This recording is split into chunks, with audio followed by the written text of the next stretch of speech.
Okay, good morning, Dad. Good morning. Today is Monday, November 10th, and what's going on out there? Is, things getting crazier? Yeah, they are. That's your short answer. Well, Next what's question. the okay? Well, what's the craziest thing that's going on out there?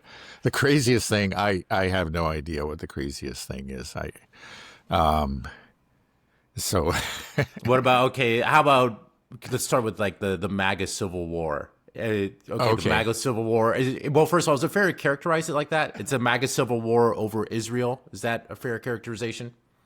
Well, I think of course, when you say civil war, we're just applying it, to um, not to the battlefield, of course, not to a literal battlefield, but to a figurative battlefield. And if you apply it in that way, it does seem to be correct. I mean, there's I came across a lot of stories. It's clearly on everybody's mind. This is not just some sort of fringe issue, but it's something that is really shaking MAGA and the right in general. Um, this is this in particular, I guess, this recent interview of Nick Fuentes by Tucker Carlson really sent shockwaves throughout the system. Or not the system, but really throughout the larger movement in the party, the Republican Party. Why would it send shockwaves? Why is it so? For me, the damning thing was just the response to it.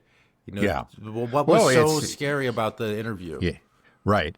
Well, because this loyalty to Israel has become just a fundamental tenet, in conservative orthodoxy, the conservative faith. The official conservative faith is what I should say, what we call conservative Inc., the kind of the think tank conservatism, the conservatism that is supported and supports the Republican Party. Um, yeah, this is supposed to be an article of faith. You believe in Israel. You support Israel unconditionally. And if you don't, you're one of those. You're somehow woke, which doesn't make any sense to me. It's again a real misapplication of that term. But you are described as woke as being a member of the left and an anti-Semite and all those things. It's not a side issue for them; it's a core issue. And Tucker Carlson and others, Candace Owens, who have these very large followings within among conservatives, went right after it. They attacked this head on. They didn't just snipe at it or from a distance or go at it indirectly. They took it head on. They've really been very bold, and this is heresy. This is something that has to be condemned. This threatens the not just the Zionists, but the larger, let's say, again, conservative Inc., the Republican establishment. And so they have responded hysterically. But as we pointed out, people like Mark Levin and Ben Shapiro, just to name a couple. But I think their hysterical responses really have not helped them.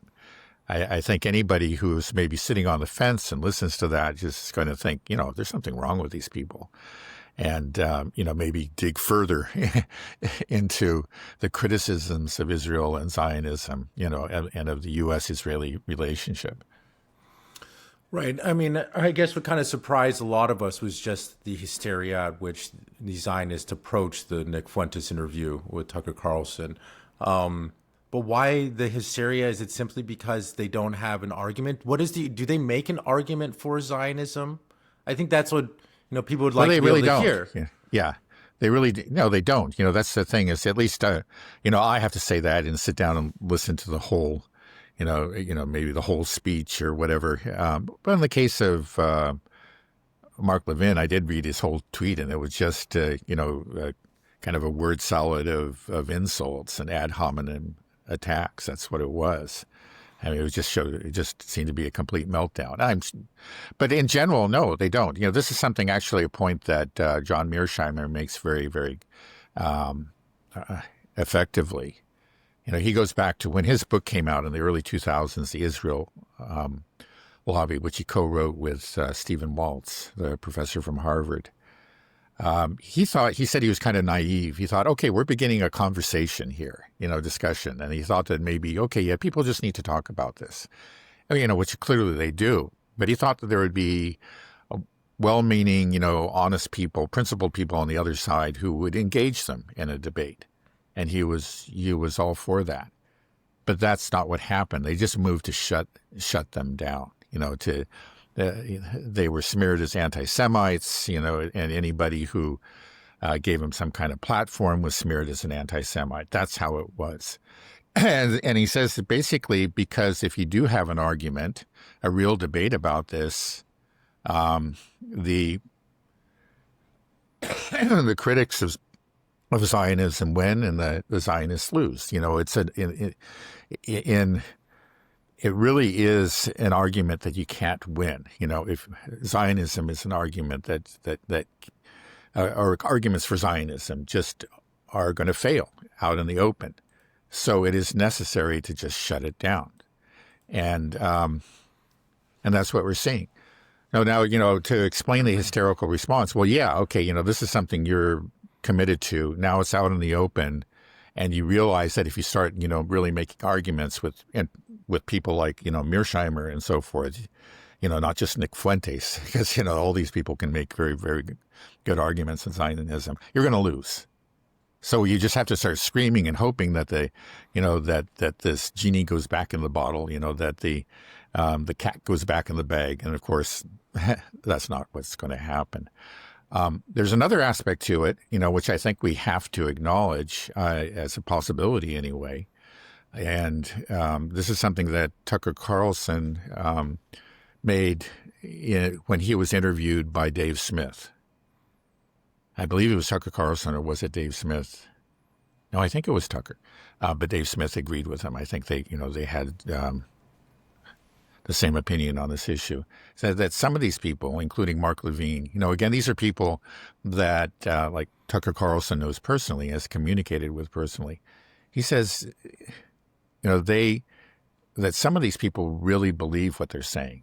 They're genuinely afraid. They think that there's a Fourth Reich around the corner. They're victims of a kind of paranoia that has been stoked over the years. And he says, there's nothing like that. Again, you look at, I remember the Nick Fuentes interview. He's explaining, how did he come to his conclusion? How did he go down this so-called rabbit hole? How did he become an anti-Zionist? And some people would say an anti-Semite. Because he started with an honest question. It's just like, how do we justify, $3.8 billion in annual aid to Israel? And nobody could answer him. Again, going back to John Mearsheimer's point, there really isn't a good answer. He was just told to shut up. And that's what made him keep on going down. It's not that, I guess what I want to say here is that there's not just logic, let's say, that's absent from the Zionist arguments. There's also kind of an unwillingness to acknowledge that they can ever make a mistake, that part of the problem is themselves, that actually is the major part of the problem. It's that their unreasonableness, their insistence on shutting down debate has actually led to the state of affairs that they're now facing. I noticed recently I read some opinion pieces in Haaretz. Now, again, this is the left, of the very left wing of the Israeli spectrum, but they almost sounded like Mark Levin. It was just these are all just Nazis. It's just sort of a completely irrational hatred of the Jews that's coming to the fore. These monsters that we always knew, and they're coming out of the closet, and they must be destroyed. And I was just waiting for some acknowledgement and say, hey, well, wait a second. Maybe you're getting this increasing criticism because of the conduct of Israel itself. Maybe that's actually the source of it. And that wasn't anywhere in there. There's just a refusal to stop and say, wait a second, okay, maybe we've been going about this the wrong way. Perhaps there is some legitimate anger. Maybe there is this legitimate suspicion of our motives. But there's none of that. There's just a refusal to ever reflect on what they're doing and to acknowledge mistakes. It's just, it's just a matter of pointing at the enemy and screaming Nazi. That's where they all go. And this is not going to help. This is what people are looking at that and they say, there's something wrong with you. Wait a second. I just had a simple question. This is what's happening. Is the plan to just keep screaming Nazi indefinitely? I mean, won't that lose its effect? It already has, I think. Is there another strategy? Yeah, well, I don't think much more than that. We'll just outright suppression, censorship. Jonathan Greenblatt, the head of the ADL, was interviewed recently, and essentially they said, yeah, we have to do so. This is a serious problem, and we've already made moves. And he referred to, the acquisition of TikTok and, and some, I guess it was CNN. These are, we need to get to gain full control, basically, he was saying, of the media landscape. So, he was talking about censorship. And then the Israeli government has recently come out with a plan to, not only gain control of the U.S. media, but actually to influence AI, ChatGPT in particular. ChatGPT needs to be trained to give the right answers, right in quotation marks, Zionist-friendly answers. This is something that they're working on, and they're spending a lot of money on. Yeah, no, I saw news reports about that, but it's so wild that we went for so long claiming Russian election interference here, and then you just have a government like Israel openly talking about paying influencers to have a certain opinion about, with the domestic politics here in the United States, that Americans need to have this opinion about this country. And then they're openly investing money into search engines and, like you said, OpenAI and right. And it's so open. It's so open. Yeah. Compare that to, the accusations that were made against Russia. They said that they, spent $100,000 on Facebook ads. It turned out it was something like 40,000 before the election, 60,000 after the election. Some were pro-Trump, some were anti-Trump, some were just about kitties and puppies. I mean, the thing was so silly. And then the so-called Russian government was not the Russian government, but just this, what do you call it? It was a firm that actually was just trying to generate, based in St. Petersburg, if I remember correctly, trying to generate clicks. They were just churning out this clickbait, a lot of which was very, very silly. And that was, this totally bogus evidence, evidence supposedly for Russian intervention was just, first of all, it was so minor, it was false, it was silly, but it just led to this tremendous hysteria, that was, it was part of the whole Russiagate hoax and the Russiagate hysteria. And now this is major. We're talking about actually, modifying AI and gaining control of major, media platforms and outlets. Right, the prime minister saying we got to get X, we got to get TikTok. Right. So where's the hysteria? There should be, some real anger. And it's just when you have some people asking very legitimate questions and pointing to this, we hear the screams, anti-Semites, the Nazis, the Fourth Reich is around the corner. You think that in this so-called civil war, we would have more and more defectors from the Zionist side over to our side, right? I mean, because if you're stuck defending the indefensible, you're going to lose. You can't win, right? It's inevitable. It's happening. There are individual stories, people, it's something that comes out every month or so, and it's representative of a larger trend, a story about a scholar, an author, or whoever who was a Zionist and tried to defend what Israel was doing and then finally said, I can't do this anymore. So it is happening. It is happening. Yeah. I want somebody that's higher up that knows the inner workings that can tell us about leak the Epstein stuff, like do you think that's a possibility that we'll have some real big turn? those kind of people generally do not convert. Maybe, again, those are, at the top, we have very political animals, and we don't have people that are, with real consciences. Anyway, that's my impression. But some of those might flip just because they see the writing on the wall. Self-preservation. These are political right. animals, and they say, "Oops," again, we have the U.S. senators and members of Congress that have, again, rejected AIPAC money. And I think, maybe I'm not going to judge them. Maybe in some cases it's a real matter of conscience. But I suspect that it's also, hey, they're looking at the shifting political reality here. And there is real anger within their districts. I can't take this money. It's going to hurt me more than it's going to help me. And we may see more and more of those kind of calculations. We will see more and more of those calculations as we go forward. Right. Well, then I feel like this civil war it's not so much a civil war, because if the truth is on one side and the other side has an indefensible position, it's more that we've just uncovered the lie, right? The lie has been brought out to the open now, and they can't win this. There's nothing they can do, right? I think that was the significance of Nick Fuentes, is this was somebody that was relegated to the dark realms, only on Rumble. He's not even on YouTube, can't use PayPal. He's completely canceled, labeled a horrible anti-Semite. Yet his ideas, his whatever he was saying on Rumble was resonating enough with people that it finally broke free. And he's huge. They killed Charlie Kirk and wanted to get that Brillin Hall, whatever, that weird kid in. They got Nick Fuentes is the ascendant person now. That's who they got. Right. It's like it.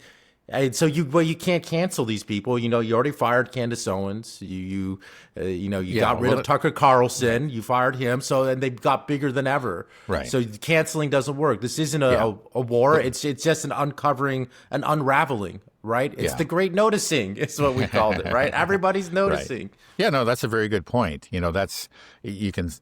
Right. The old tactics are not working anymore. And I think part of that is that finally there is this real, I think part of it is the genocide in Gaza. I mean, that has really woken a lot of people up, really disturbed a lot of people and forced them to reassess their own long-held beliefs. That's a big part of it.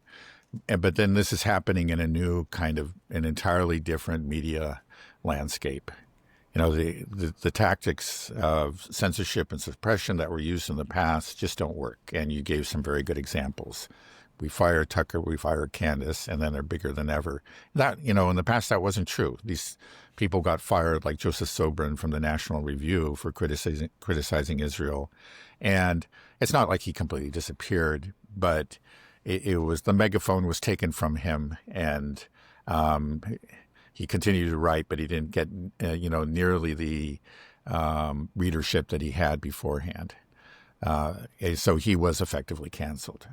But you really can't do that anymore. It's very, very hard for various reasons. I think, again, the anti-Semitism charge is losing its sting because it has so clearly been abused. And then again, you can just find another platform. Okay, and if something happens, like there is a wave of censorship on YouTube, let's say the Israelis actually, or somebody who's very pro-Zionist takes control of YouTube and just fires everybody, that is critical of Israel. That could happen. Let's be honest, it could happen. But if that happens, in a major way, then there's just going to be this huge migration to a platform like Rumble, and then Rumble will really take off. We're already seeing some of that, but I think it's only in its initial stages. Okay, so it's game over then for the Zionists. Am I being too premature in saying that? There's no way that they can. The truth. I'm just saying that the truth is out, though. I think that's why.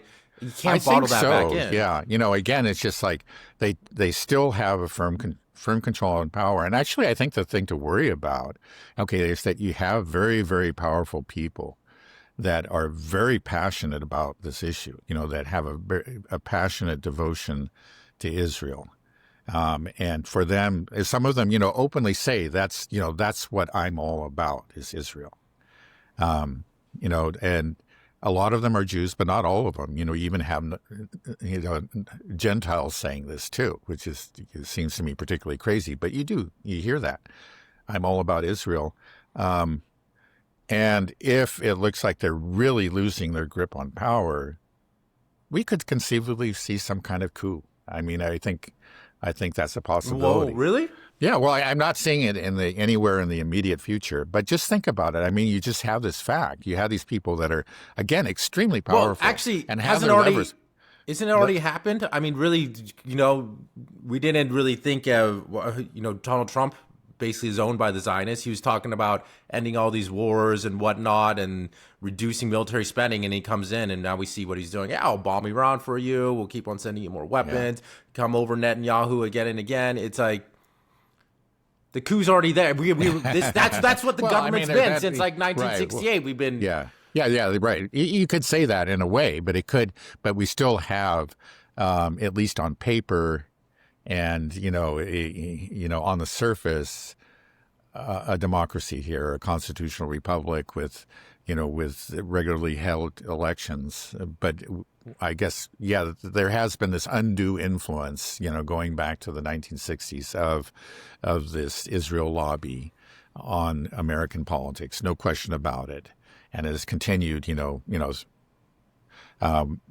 term after term. It doesn't matter if it's a Democrat or a Republican. It's been there all along.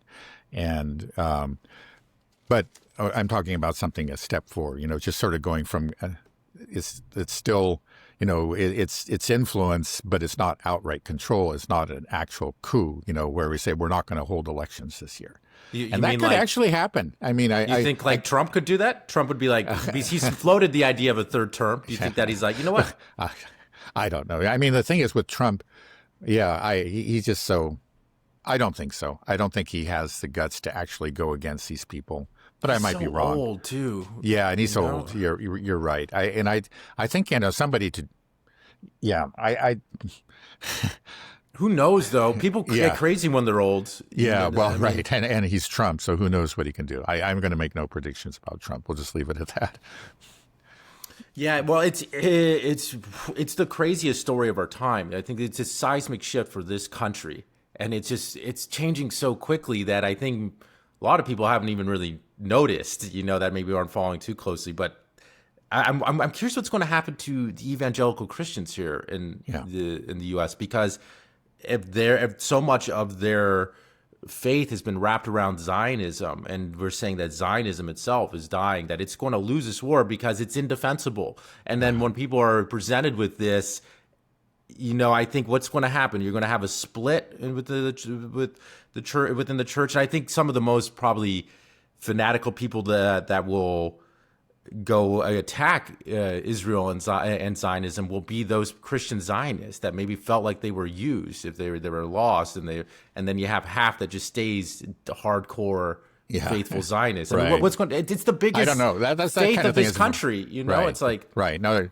that's going to be a real convulsion that will, again, I'm sure there are individuals, Christian Zionists, that have made this journey away from Christian Zionism, and I hope there are many, many more. I don't know what's happening within that community.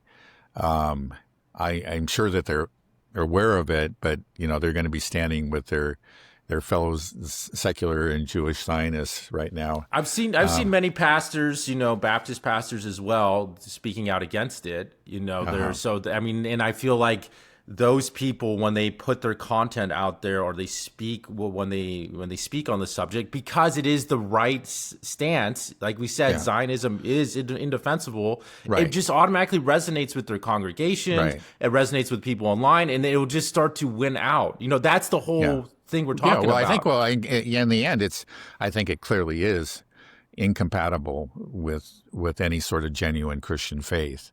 And a lot of these people, again, this was a point I think that Tucker Carlson made. He actually apologized for condemning Christian Zionists because he said, I condemn Christian Zionism, but I know Christian Zionists, and some of these people are really good people. They're very good-hearted. They've just been misled.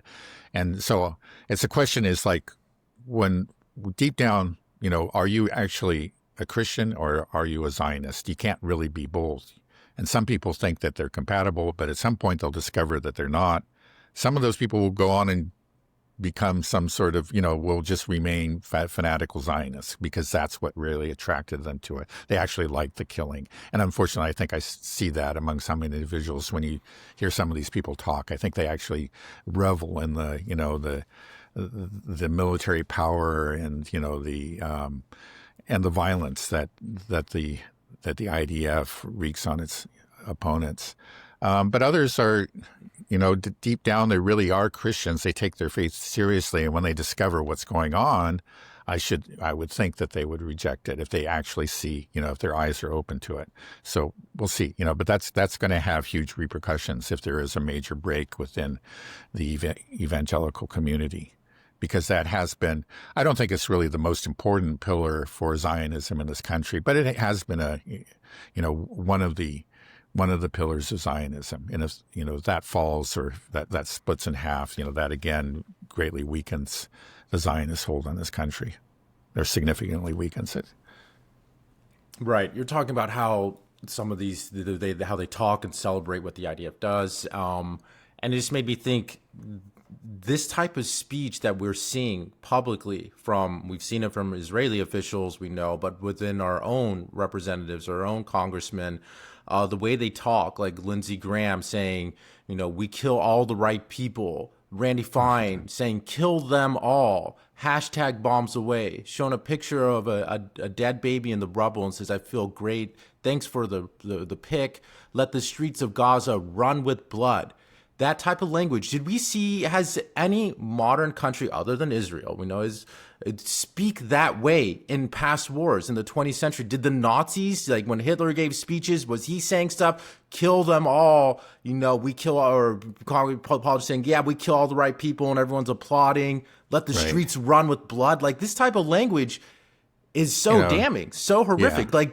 Right. Well, I'm sure, I think you may find some of it, but in general, to my knowledge, that's not the kind of language that Hitler used. I mean, the Nazis certainly used dehumanizing language about their opponents, Jews and Slavs, but they didn't announce, plans for genocide, or actually that was something that I guess even they understood was not going to be popular with the German people and would have international repercussions. Maybe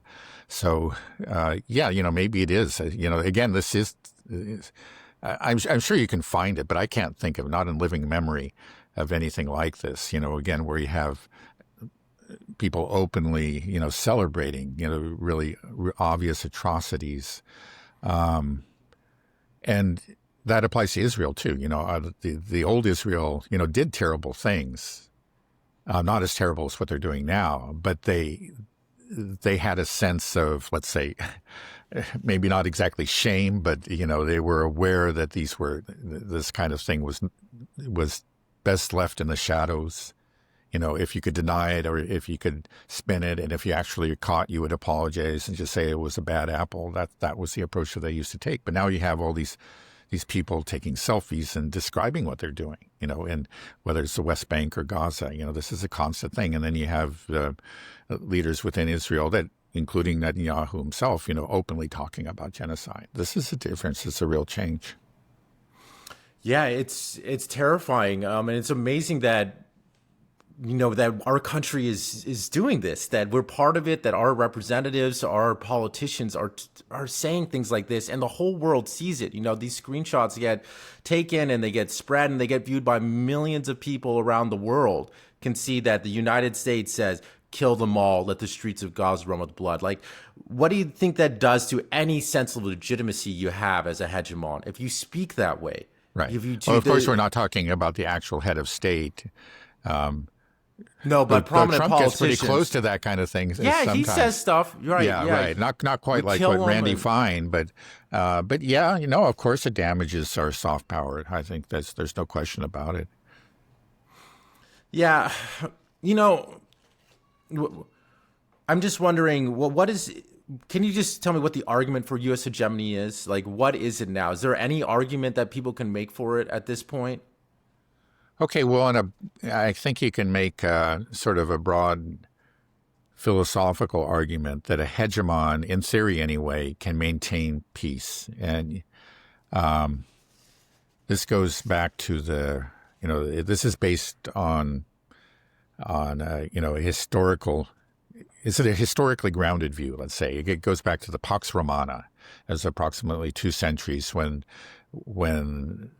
Rome was supreme, through much of the Mediterranean and at least the Southern European world.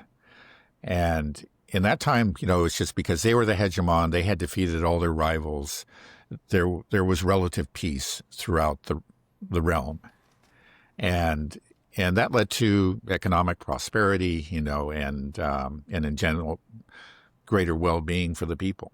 Say that a hegemon can, at least theoretically, bring an end to the wars, because by defeating all of its rivals, therefore the causes of war disappear.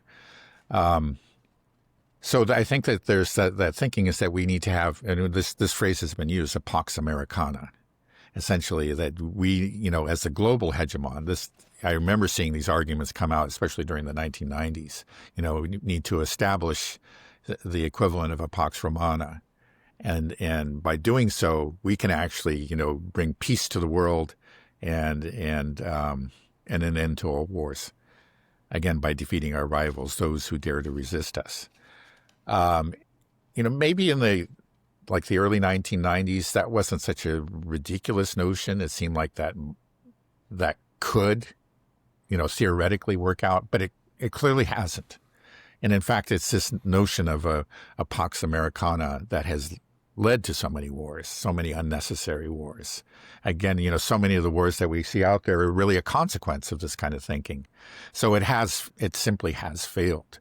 But there was that belief, and it's still there, despite the evidence of its failure.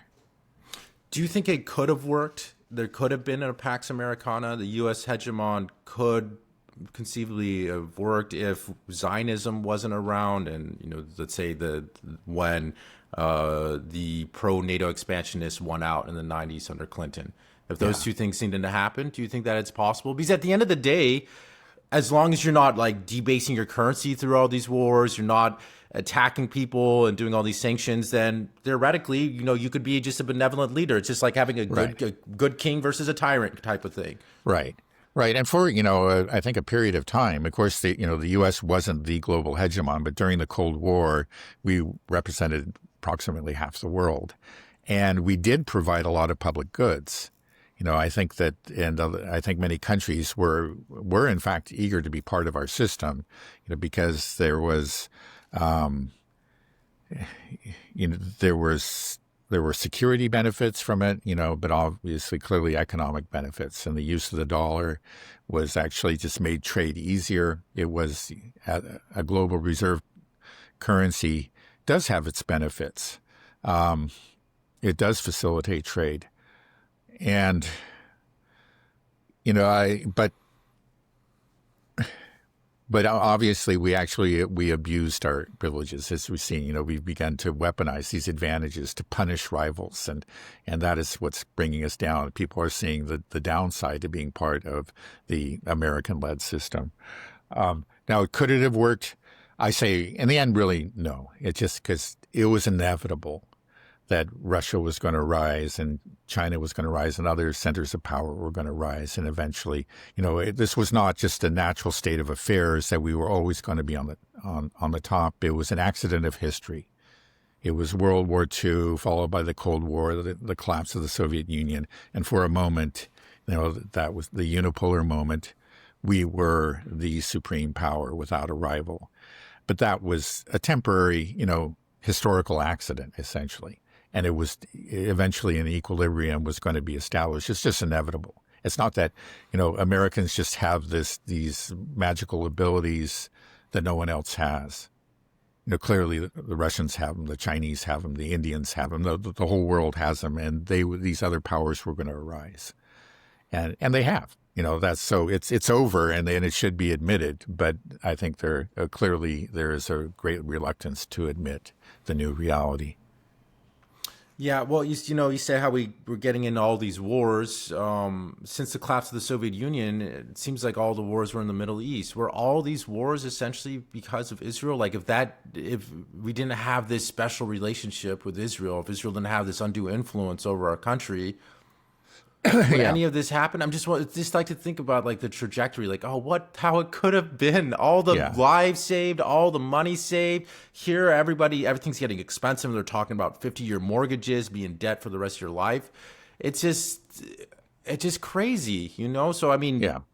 Yeah. did No, all I these think wars? it's, Are they all from? yeah, I think so. I mean, in the Middle East, it is about the Iraq War. You know, again, this is an argument that Mearsheimer and Waltz make very effectively in their book, The Israel Lobby, that it probably wouldn't have happened if it wasn't for the influence of the Israel Lobby. It was Iraq had to go. There was no evidence that they were behind 9/11. That was total nonsense. In fact, you know, the Bin Laden and the Al Qaeda was a fierce, mortal enemy of Saddam Hussein and his regime in Iraq. But we went after them because they were they always had a target on their back. It was a target that was placed by Israel because they were one of the great rivals to Israel, to Israeli power within the Middle East. So But now Al Qaeda runs Syria. Yeah. You know, so is Al Qaeda really a great threat to No. Israel? It Yeah, seems well, like they're they're our buddies. best. They're our buddies. Yeah, you know, and this is not just a recent phenomenon. We have worked with them, and Israel has worked with them in the past. Yeah, but you know, Syria too. It's clear that Syria was one of those countries that had to be taken out by, according to the Zionists. They were on that list, and eventually we did. You know, it wasn't all because of Zionism. I think you have to admit that the Turks played a very, very large role. You know, if maybe even the dominant role. You can make an argument about that. I mean, Syria was greatly weakened by the sanctions and by the loss of their oil-producing region, you know, that was seized by the U.S. And we were there again. It was because of our friendship, so-called, with Israel. So, based my whole life, the past 35 years, all these wars that we've been involved in since I've been alive have just really been because of Israel. Yeah, well, except for the biggest one, which is Ukraine, and that really has nothing. I know people sometimes try to tie that to Israel, but I just don't see the connection at all there. You know, that's about NATO expansion. Yeah. Right. But yeah, it just makes me angry when I think about it. You know, Yeah, just well, like there's my a reason to be. whole life. Yeah. You know, it's like we've been killing people in the Middle East my whole life.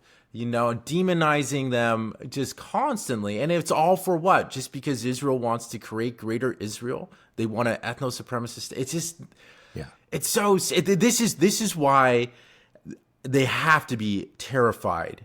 Because the backlash is coming. Like, because the lie is so huge. The lie is just gargantuan. It's almost, it's so big that it's hard to believe it. And I think that was one of the advantages of it. Like, the conspiracy, like, they wouldn't, can it be that? That can't be true. Israel can't control the United States. It can't be doing all this. There's, you know, the 9/11 commission, they're telling the truth here. Charlie Kirk, whatever. Now, I just feel like they have to know that they are in big trouble now that there's so many people like me waking up. Yeah. I mean, this is not a minor issue. It is a major issue. The consequences have been enormous, you know, not just for our country, but for many other countries. Governments have been overthrown. I think you could make the case that, you know, certainly hundreds of thousands, probably millions of people have died as a result of these wars that did not have to be fought. And, so we are talking about a very serious matter. And it's something that, as people wake up to it, you know, they not wrongly, but quite correctly will be furious. I think at some level, you know, the Zionists understand that, and that's why they're responding hysterically and recklessly. Let me ask you something. You know, like, I feel like everybody in Israel has to know about the USS Liberty incident. If you're just online, people will post about it. You see it. People are asking about it all the time at these events. Do the Israelis, do they believe the traditional story that like, oh, they just didn't know and it was a mistake for hours? Or do they know that, yeah, we did this and we were trying to carry out a false flag and it didn't work, but and they're just aware of that fact. Like, that's just a sick thing, to be like that you attacked a U.S. Navy vessel, killed 37 of our sailors and injured over 100 more. And, we that we did that. And you're trying to say, oh, America's our best friend. We did that. And you just keep this lie. But deep down inside, that it's a lie. Do they know? Yeah. That's what I'm trying to ask. Do they know that it's a lie? Everything about that. I think, I don't know. I can't give you the numbers. I don't know if a survey has ever been conducted on this. But I think that a considerable portion of the population probably does believe the official narrative that it was a mistake. I think they themselves have trouble believing that it's something their government would do. That may have changed, but I think for a long time that was true. I just get that sense from, again, just reading fairly extensively, Israeli analyses and news accounts. I think that's probably where most of them are, or a good portion of them are. That they themselves would have trouble believing that that's what their government did. Yeah, I hope so, because I think, like, do they know that how much influence that they have? I'm sure they know to some extent, and they're kind of proud of it, and they just think that they're better than us, and they can have impunity and take our money and just do. That may be the majority view or the majority understanding. Right. They know that, and they don't care. They don't care if our soldiers die, if we go fight the war in Iraq or whatever that they wanted to do. And it's just, I don't know, just so much of it. I think there's just so much anger coming back.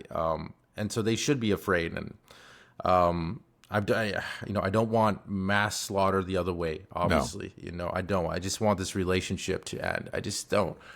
I just want this decoupling from Israel. But at least it's happening. I think. I mean, we're not decoupling. We're nowhere near to decoupling now. But yeah, there is. It will happen. I think there is an awakening, a noticing, as you put it. Okay, there's no question about it, and that will have consequences. Okay, well, maybe we can move over to Ukraine. So the lights are out right now in Ukraine. How's it looking for Zelensky and his regime? Okay, well, we'll start with the lights are out in a literal sense. There have been major strikes against the energy infrastructure in Ukraine over the last couple of months. Especially just the other day, there was maybe the largest of all. The attacks on the energy infrastructure actually go all the way back to the autumn of 2022. There were regular strikes, but by and large, actually, for that first year or the first couple of years, Ukraine's energy infrastructure held up pretty well. And I think there are at least a couple of reasons for that. One is that the Russian, say, missile and drone force back then was formidable. At least the missile force was. They really didn't have much in the way of drones, very little. And I don't think drones were involved in the initial attacks at all. They didn't have long-range strike drones. They did have missiles, and they were formidable, but nothing like what they have now. They have ramped up production. They have improved these missiles. They've introduced new missiles. So they have a lot more missiles and better missiles. And now they have these Garand 2 and Garand 3 drones that can do an awful lot of damage. So they can do a lot more damage than they could back in 2022 and 2023. Also, back then, Ukraine had quite a significant air defense system. The S-300s that were left from the Soviet era, which were really quite good. You can see they were good because the Russians didn't dare fly over. Their aircraft didn't dare to fly in Ukrainian airspace when those S-300s were there. And then there were initially they're substantial, maybe not as good. I don't know. I don't know how the Patriot really compares to the S-300, but it is a significant air defense system, something that requires the Russians to exercise caution. They will shoot down a certain number of ballistic missiles. They did get a number of Patriot systems and other systems from the Europeans, from the Germans and from the Czechs. Well, I don't know about the Czechs. They had that offensive system, the vampire system from the Czechs. But anyway, they had air defense for this first couple of years, and the Russians didn't have the missile force that they have now. So that's one reason. And then that the system held up for as long as it did. But another reason is that actually that Soviet energy infrastructure was really quite remarkable. They had built-in redundancies. I guess, the Soviets built a lot of things really in order to survive a war. So they had like 150% capacity. And so it took a while to actually get below 100% capacity. But then, when you got below 100% capacity, you took out a third of the system. Well, they had less demand because so many people had left Ukraine. And then, so that's one reason why it lasted so long. But now it's just being overwhelmed. And, again, now they don't have the air defense. Now Russia has these just overwhelming superiority in the air, and they can send, hundreds of these grand drones, which are very, very effective, in addition to hypersonic missiles, the Kinzhals and the different kinds of calibers and so on and so forth. And they're doing terrific damage. So now the lights really are going out. And I think virtually every city in Ukraine, every city has been affected by this. And now they're in most cities, there's some kind of schedule, regular outages because they're not able to supply power all the time. Now, what is the point of this? This is an interesting question. There's, energy infrastructure, especially the electrical infrastructure, is dual civilian military. First of all, military production is dependent on the provision of this energy. But also logistics are very much so because, again, troops and weapons, they're moved around by trains. And the train system in Ukraine, like in Russia, is primarily electrical. So when the lights go out, then the trains stop moving and the military factories stop producing. But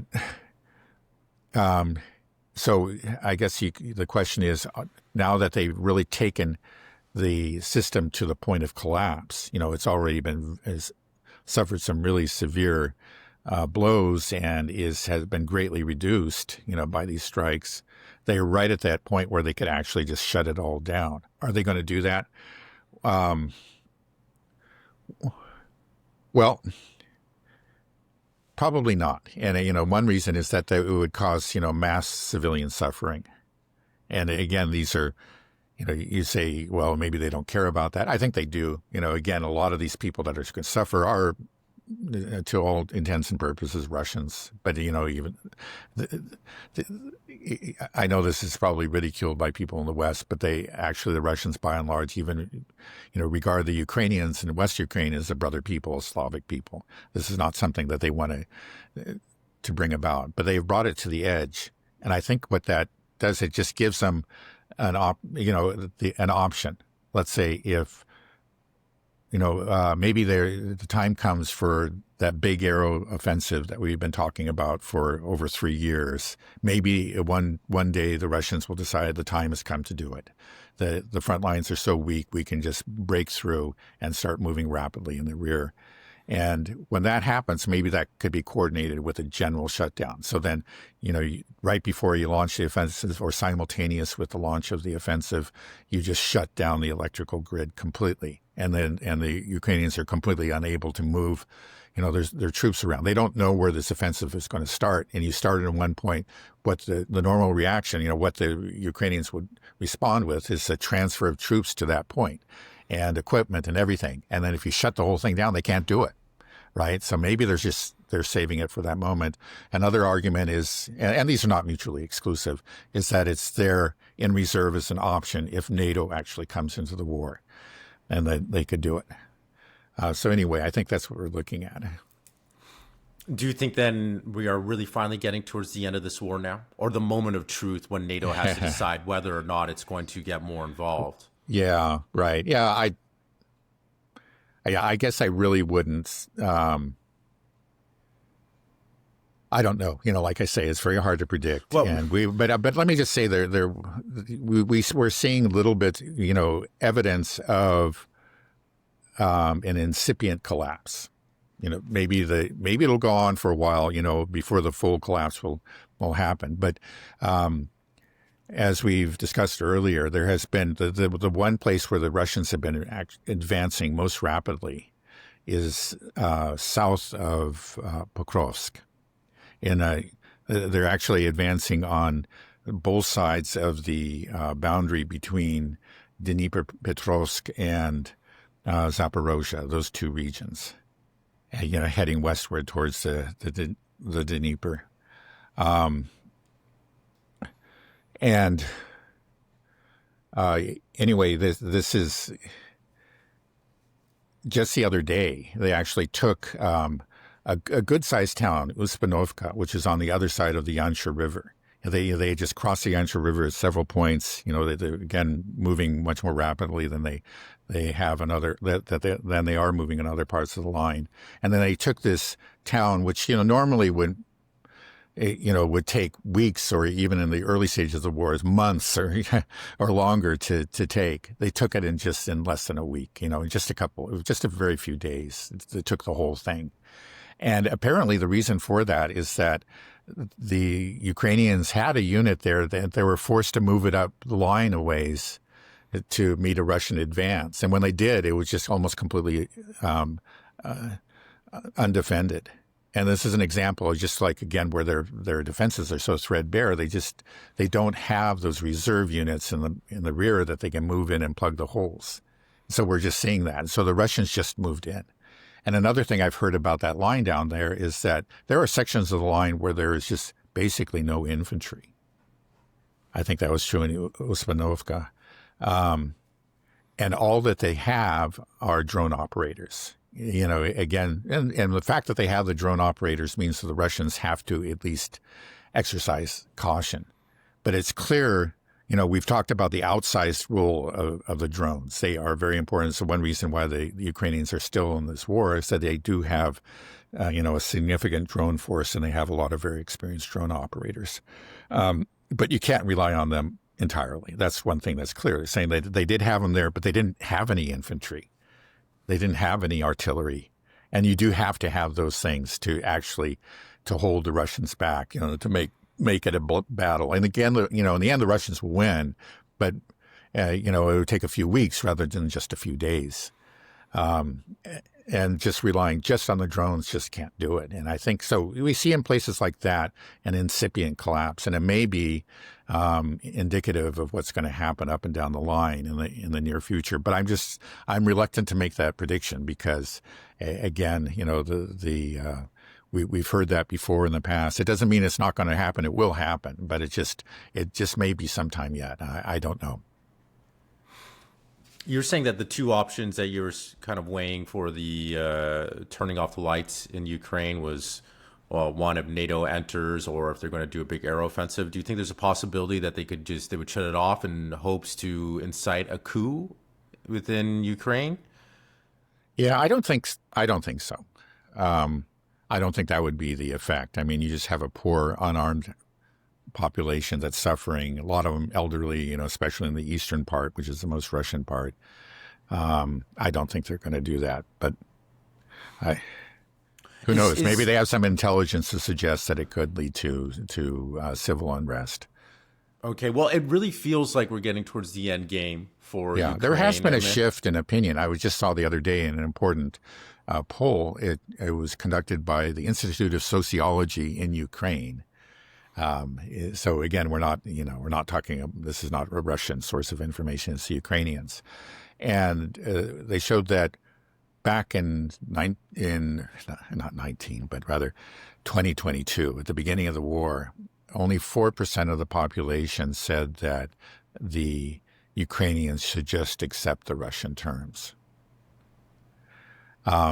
now that's risen, it's quadrupled to 16%. It's still very much a minority opinion, but it's not a fringe opinion anymore. So in other words, you have 16% of the population saying, yeah, okay, let's give up those regions, the four oblasts, in addition to Crimea. Let's say no NATO. Let's say, okay, demilitarization, denazification. Or just say, okay, we agree with you, Russians. That's 16%. And again, the trend is obvious. So that's significant. It's obviously got to go a ways. I think it's something like 30% of the population still wants to fight it to the bitter end and somehow believes that they can win. But that used to be like 80%. It's really dropped. It's really changed. So there is a shifting, rather dramatic shifts in public opinion within Ukraine. And, that's something that the government can't entirely ignore, obviously. Is the U.S. starting to pull aid? I thought I saw something about that, or was it related to the government shutdown? I think it was the government shutdown, actually, that, it just some deliveries of arms, HIMARS in particular, and then I think some air-launched missile those deliveries were suspended due to the shutdown, which may be ending soon, is my understanding. Yeah. Okay, so, I mean, also another reason I feel like it's the end game is just that there is this financial, wall that they're going to hit here. From my understanding, Ukraine is going to run out of money by March. It sounds like they'll probably try to tap in those Russian assets by then, but that will also just further destroy the West, right? The U.S. financial structure, everything, like we're just right. There's an obvious ourselves. Yeah, no, there was maybe it was the Financial Times actually came out with a story that, if they don't take those assets, that basically, there will be a financial crisis. If they don't seize the Russian assets, if the Europeans don't seize it, there will be a financial crisis in Ukraine. Because the alternative to seizing the assets is to make some very politically unpopular cuts to services within Europe. Again, the Europeans don't have the luxury of just printing money. If you're going to give more money to Ukraine, there's going to be less money for the average European. And, again, already there is a growing discontent with the support for Ukraine. And I think a lot of these leaders understand they can't do that. So that's why many of them, not all of them, but many of them are just want to seize those assets. Now, the fact that it hasn't happened tells you that there's a real problem. It is theft. And, and it would be theft carried out in a major financial institution, Euroclear in Belgium. And that's why Belgium itself says that don't do this. They understand that there are real consequences. It's going to hurt Europe's, financial. Yeah, people don't want to put their money in Europe. Yeah, exactly. It's just like you want to put your money in a bank where, you heard yesterday that they had already closed down the account. Now they just actually took the money from the account and were using it for something.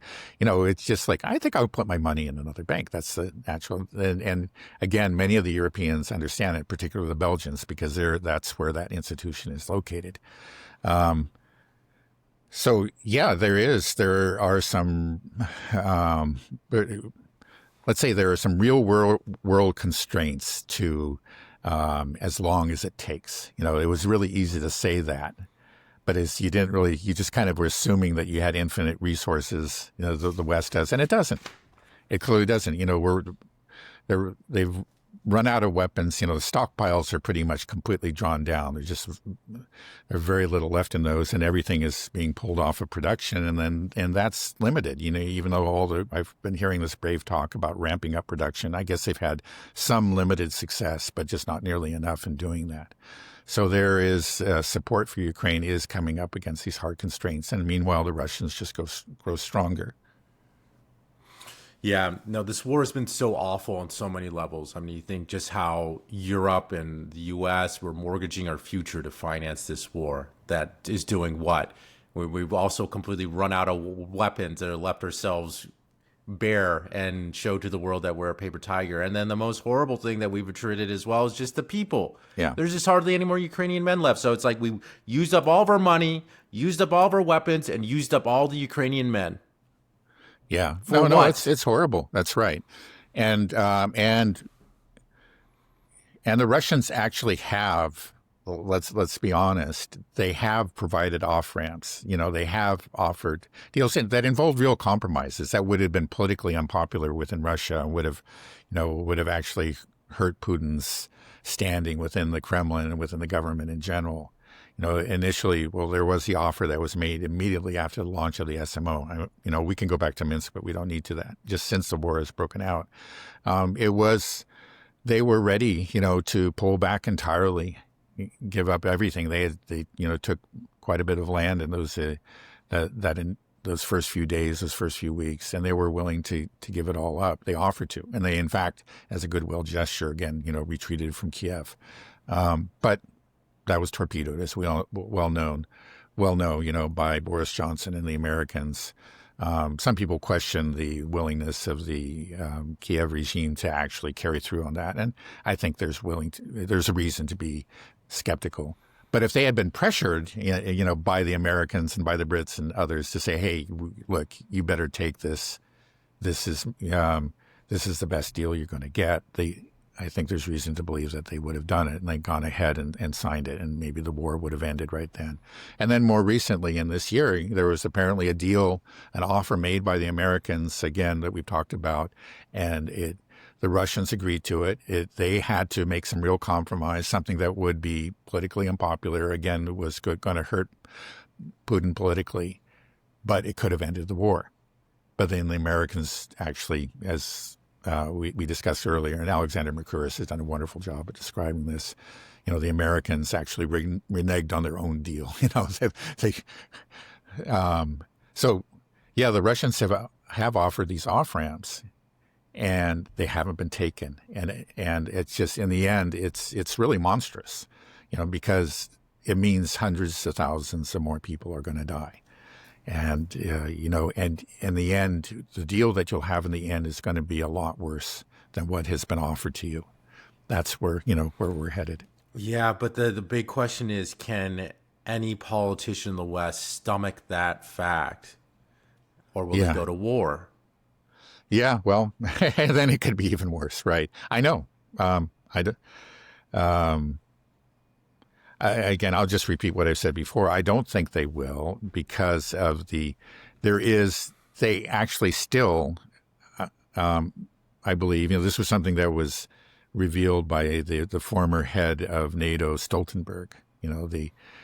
He said that that at the beginning of the war, back in 2022, that Zelensky called him and asked for a no-fly zone over Ukraine.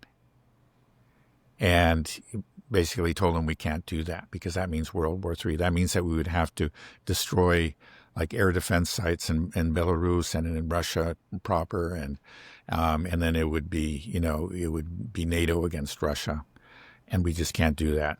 And I think that though they've gone real far and they've escalated to a very dangerous point, I think there still is enough sanity there. I may be wrong, because sometimes you wonder about these people. I may be wrong, but I think there's enough sanity that they'll stop when it comes to that. I just don't want. It's just going to be scary when we get to that point, because you just don't know. Again, we have this, like we've said, this very volatile man in the White House, and he does show a willingness to make deals and avoid war, but then he also shows the opposite tendencies. He has a huge ego, and it feels like if he sees like an Afghanistan style collapse, but it's something that he pinned on Joe Biden, and it was part of the reason that he won the election. He constantly ridiculed Joe Biden for that. But he sees it happening himself. It's something that he might not be able to stomach, and he just might go the escalatory route and actually maybe try to attempt to impose a no-fly zone or something like that, and then we could have World War III. The danger, the risk is there. It's insane. But Ukraine, we're running out of money, we're running out of people, we're running out of weapons.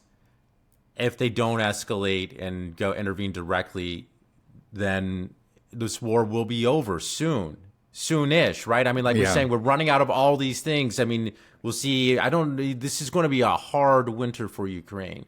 I don't know how much longer they're going to be able to hold out. So if it does just end, like with this clear defeat. Ukraine doesn't have any money, they don't have weapons, they don't have any men left to fight this war. It's over, and we don't intervene. What does that look like? What happens? Is it just we just admit, like, oh man, we really messed up, everybody gets voted out of office? Or Yeah. can they just sweep it under the rug and say, well, it's going to be hard. We don't talk about that one. Right. Yeah. Because there have been so many statements, that we cannot lose this war. This is existential for us.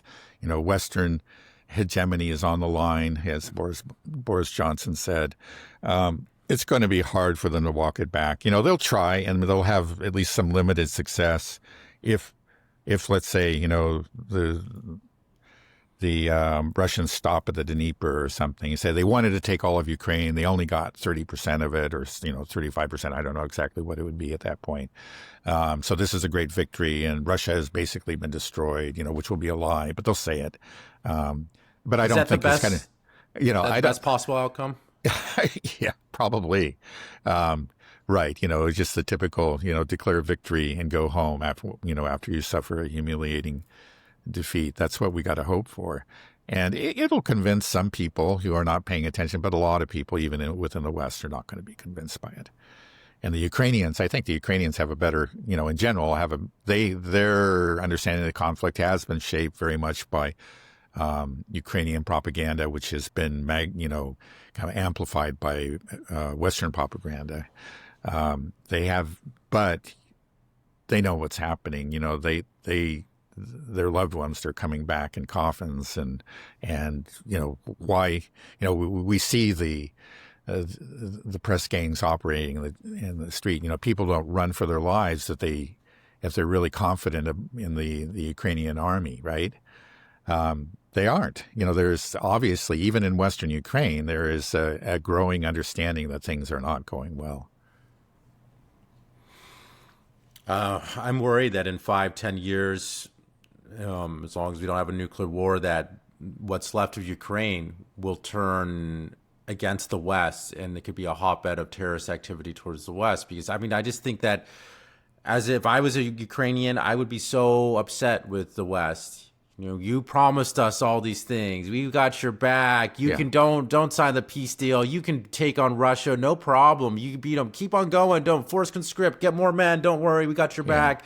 Give you money. Everybody, and then destroy their country. And of course, we never actually intervene because we know that we can't win, and it's political suicide to do something like that. Right. Who knows? Maybe we will, but yeah. Well, there is reason to be worried about that. Of course, we have the experience of Afghanistan, where we supported the Mujahideen and then helped create Al Qaeda, which turned against us, right? So you could see something similar happening in Ukraine. And then the fact is that did they turn against us, or did we work with well, them? Okay, no, it did. I don't know. I don't trust anything anymore. Okay, well, anyway, I don't know. Yeah, then we managed to work with them later, but I know it's kind of, but in Ukraine, you have an ideology. It's the ultranationalist Banderite ideology that is pro-European in a way. Again, it's like we are a European people, and we are, at least especially the Western version. That's kind of interesting. There's an Eastern Ukrainian version of Banderism versus the Western, and the Eastern version is not so anti-Slavic for obvious reasons, or they don't make a pretense of being Europeans. But especially in the West, you have that. It's very, very pro-European, and they define themselves as being a European people and not a Slavic people.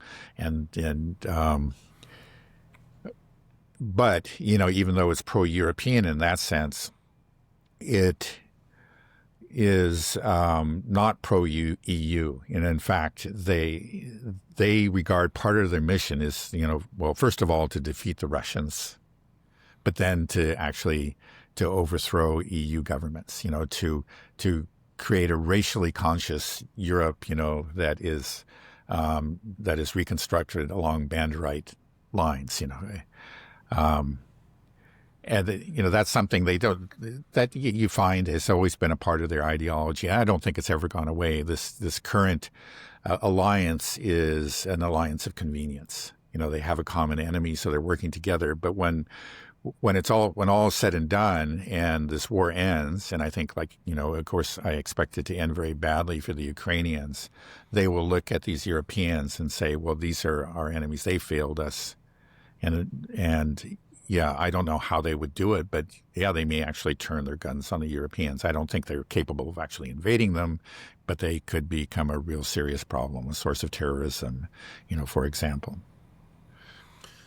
Oh boy, what a mess! All these wars, such a mess, and you can't just clean up the pieces nicely when it's done. That's the problem. Yeah, with all these wars, just right. breed the next war, the next conflict. You Right. killed so many people; it's going to reverberate through decades. It's just we just got to. It just has to stop. But I don't know. We'll see. At least I feel like we're chickening out of Venezuela. So I hope so, but I doubt it. you really doubt it? Okay, You doubt it? I think he has to do something, but maybe it'll just be symbolic.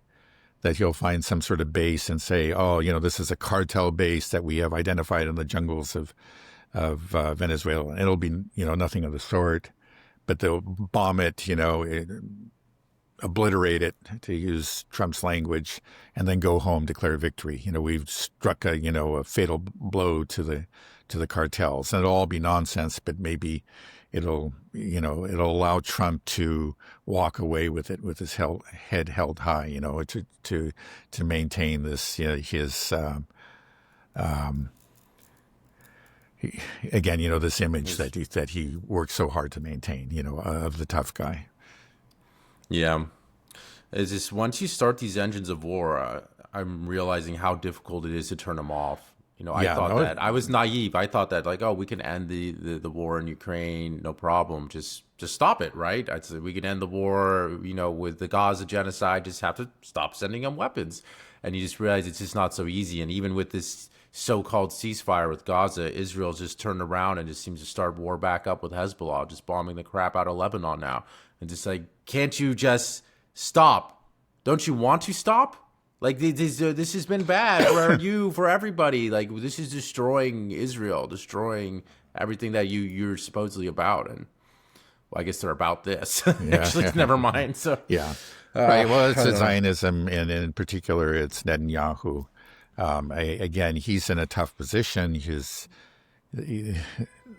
The people to his right in his coalition are not happy about the ceasefire, and I think part of what he's doing is just saying, well, we'll kill a bunch of people in Lebanon, and don't worry, this is just a temporary pause, but I'm taking advantage of it, to complete the mission or carry the mission forward in Lebanon. And that's nuts. That might calm down the extreme right in his coalition for at least a while, but it's still, it's a very fragile situation, and the ceasefire is holding a name only. Again, it's just that the Israelis continue to kill people, not nearly in the numbers that they did before, but they are still killing people, killing civilians. Last I checked, it was over 250 that they had killed, and 40% of which were children. Jesus, it's crazy. Okay, well, let's go ahead and end it there, Dad. Okay. Have a good rest of your day, and I'll talk to you soon. All right, you too. Bye-bye. Okay, bye-bye.